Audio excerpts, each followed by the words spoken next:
What's going on, world? Good morning and happy Saturday.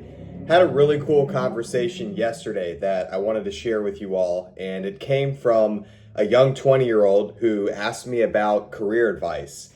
And the advice that I gave them wasn't necessarily about what they wanted to do. And I think that's a question a lot of us are asked, and it's a bit of an unfair question because as I've learned through life experience, what you want to do and what you're passionate about and what you care about could change.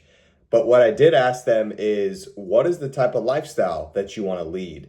And how can you play that into your interests to find, develop, and curate some type of career?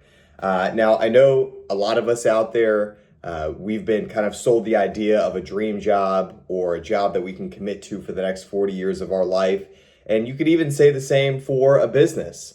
And in my opinion, we as people are changing so much. The world is changing so quickly. I think that idea of doing the same thing for your entire life is rapidly evolving. It's rapidly changing. And I've noticed this in my own career where I've done multiple stints at multiple companies, all of them sales related.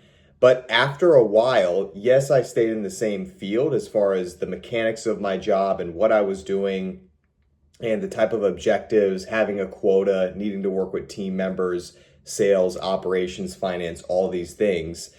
But my interest, whether it was industry based or whether it was company based or whether it was personally based, that shifted over time.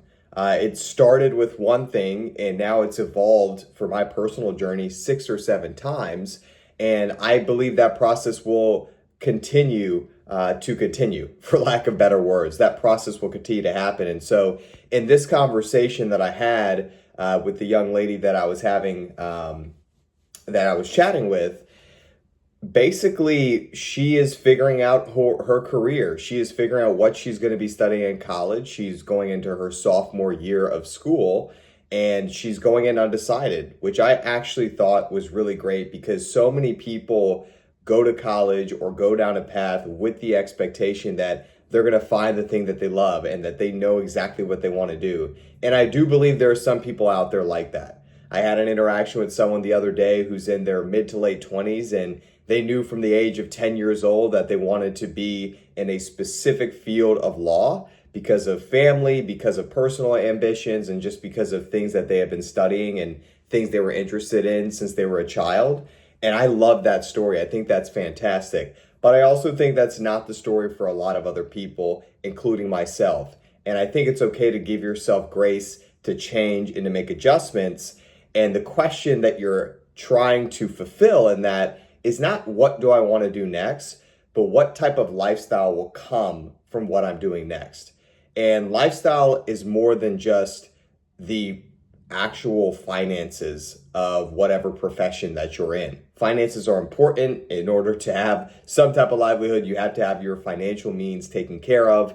But outside of that, what type of interest and curiosity does it foster or enhance within you? What are your relationships going to look like with the people that you work with, whether it's with clients, whether it's with patients, whether it's with people in the community, whether it's with small or large business owners, whether it's with C-suite and executives? Who are the type of people you're going to be interacting with and what type of relationships are you going to be building there? What is the burnout of that situation? Where can you get exhausted and get tired, but where also are you going to get fulfillment? And then outside of the walls of you working, what is that going to do for your family life? What is that going to do for your friendships that you develop? What is that going to do for your relationship with your children if you have children, and your spouse if you have a spouse, and the other social activities and community events that you're a part of? As people, I think we've been boxed in to what do you want to do, and all that has to do with what you want to do for work. When people are so much more than that, we're human beings, and there is a lot to do in that being stage, and there's a lot to experience.